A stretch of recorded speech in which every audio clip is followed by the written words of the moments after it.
The 2012 Stock Act was intended to combat insider trading by politicians.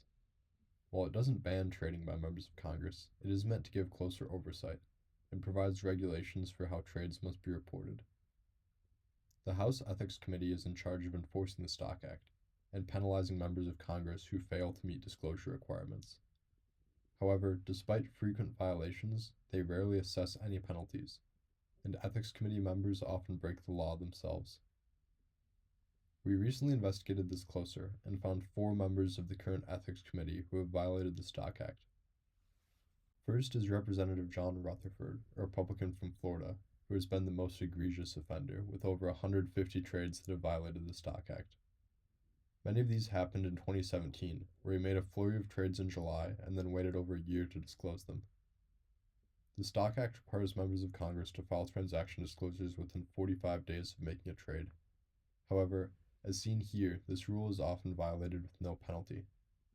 Next is Representative David Joyce, a Republican from Ohio, who has had at least 136 violations of the Stock Act.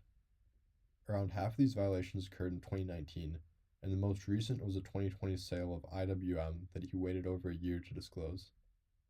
Notably, he has had 7 trades where he waited over 2 years, a full election cycle, before reporting. Next is Michael Guest, who is actually the chairman of the House Ethics Committee, and has been one of Congress's most active traders. He has traded over $500,000 in stocks and options so far this year, and has violated the Stock Act at least twice during his time in Congress. In January 2021, he made 2 trades in energy companies, Exxon and BP, and waited until November to report them. The 4th member who violated the Stock Act is Deborah Ross, a Democrat from North Carolina. She violated the act with a November 2022 exchange for Unity software shares that she waited over 6 months to disclose. Finally, just keep in mind that this is not necessarily a full list of Stock Act violations for these members, and there may be other committee members who are culpable as well.